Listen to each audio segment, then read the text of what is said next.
Pagpunta ko sa Bicol nitong first death anniversary ni superstar Nora Honor, I was fortunate to meet her childhood best friend na si Josie. Kasing edad na siya ni Ate Guy. At she was very cool and gracious. Marami siyang pinakitang memories with Ate Guy and ibinahagi nga niya na sobra siyang nalulungkot at pumanaw na ang superstar.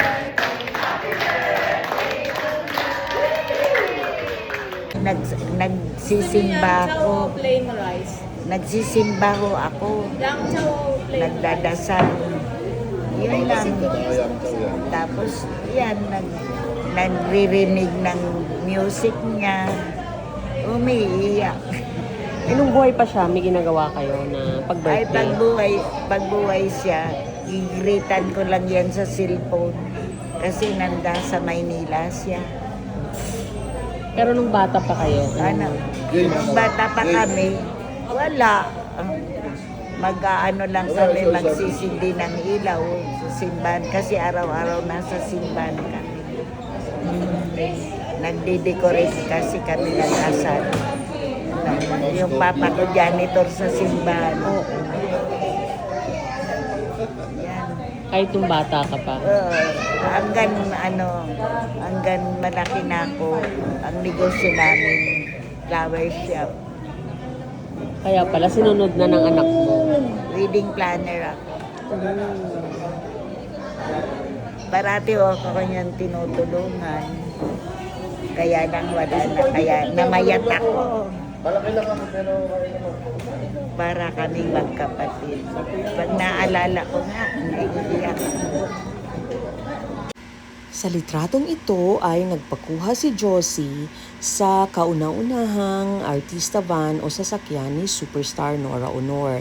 Nagbahagi rin siya ng kanilang many pictures together. Sabi nga ni Josie, magkasama sila ni Ate Guy simula nung ito ay nagtitinda sa train station sa Bicol. At sinuportahan niya ito hanggang sa manalo sa tawag ng tanghalan. Nabisita rin ni Josie ang lahat ng bahay ni Ate Guy at may mga picture siya dito. At sa katunayan, si Ate Guy nga rin ay ninang ng kanyang anak na babae. May asawa na ho, Rebina ho ako na. Si Mading Nora, para ho kapatid ko yan kasi ho, magmula kami grade 6, ay maski bata pa kami, nagsasama na kami niyan. Kasi nasa market girl, ang bahay ko dyan rin sa palengke, market girl kami rin. Tapos kami, nagtitindang tubig. Tapos parati ho kasama yan.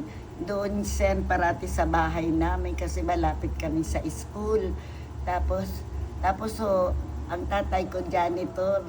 Yung tatay naman janitor sa simbahan.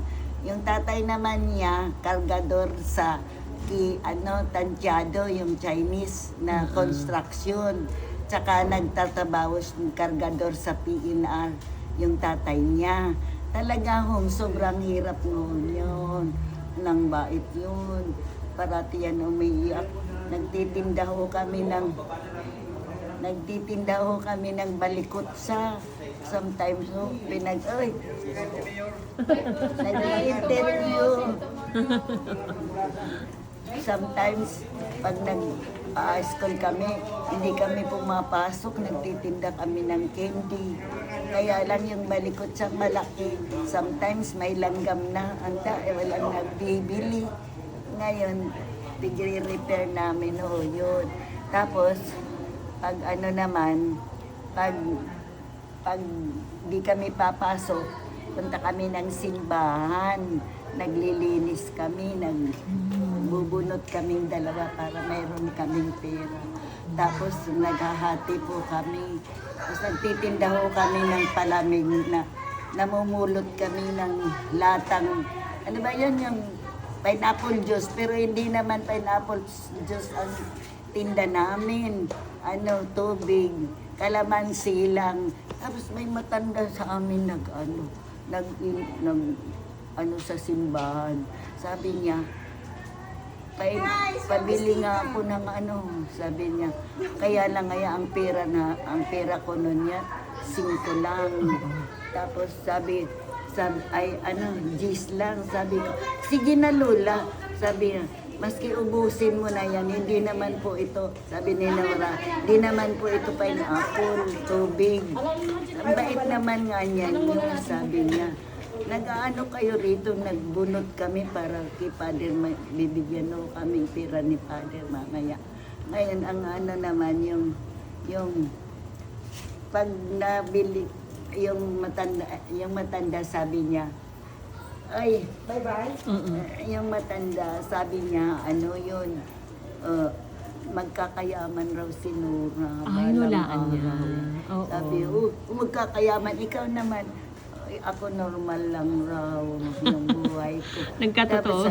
Pero ngayon, wag kayong mag-away. Ang ganaya ka. Nag-i-interview ko tapos na. Ngayon, ang gana. Good night, good boy. Hanggan magtanda kami, wag kaming mag-aaway. Kaya kinupkop niya ako. Anong year? Kinupkop nila ako nung magkanta siya ng naga. Kasama ako. Magkakanta yan ng Darigol Jamboree. Mas kasama ako. Tas, wala siyang damit. Sa labada namin kinuha, ini-imperdiblihan namin para masuot niya. Tapos doon na kami sa estribo, nagsasakay. Wala kaming pamasahe, pinapalo kami ni mama niya, mama ko. Tapos, pag wala yan isasaing, naghahati kami ng kita namin, nagpara patangran kami, yung namin. Tapos pag kumakanta yan, may dala kaming comics na Pilita Corrales. Yung ginaganon niya. Tapos sa school, matalino yan. Kasi yung school namin, inati kami sa kabila ako, pero hindi kami. Sa ano ba to, Mariano? Yung UNEP ngayon, yung ba yun? Anong school yun? Mabini. Mabini. Noon Mabini College pa lang yan. Oo. Pero nag-grade 1 siya sa Central, sa Central School. Ngayon, nag-grade 6 siya, nandyan na siya sa Mabini hanggang secondary high school. Si Shuni naman, yun yung si nakikita ko Shuni, sa ibang siya, kaibigan rin namin siya, kaya lang hindi naman siya kasama-sama kasi nagtitinda siya ng isda sa palengke. Yan si Ronnie Lee, right hand lang yan ni Shoni. Saan si Shoni ngayon? Si Ilko Medes. Saan na siya ngayon? Nandun sa Maynila, nag-attend nga siya ng ina-interview siya. Tapos ako kasi nung nanalo nga siya ng tawag na, may picture ako, yung nanalo siya kakanta na siya ng tawag ng tanghalan. Ako yung pinapunta ng Maynila ni mama niya. May dala akong mga kalong, manok, batag. So, paborito niya, tilapia. Ang dami kong kwento sa'yo kung sa bahay ka na lang magpunta. Tapos si Kokoy Laurel, nakilala mo Naging rin. boy ko. Pero na-in love siya noon. First love niya si Delio. Yan na virgin. Pero naging mag-boyfriend sila ni Kokoy din. Nag-boyfriend rin. Pero hanggang lang naman yan, artista raw siya. Artista, pero mas mahal niya first love niya kay Christopher. Ayan, kaya nga sabi niya sa akin na virgin na siya. Binalita niya sa'yo. Kasi nga super close Parati ko kayo. yan katabi, maski dito umiiyak yan sa akin. Kasi kami may sinumpaan kami. Sabi nga niya, pag maganda ang boses niya, iniinom niya yung dahon sa lumonsito. Oo. Pampaswerte namin. Amo yan kasi yung matanda.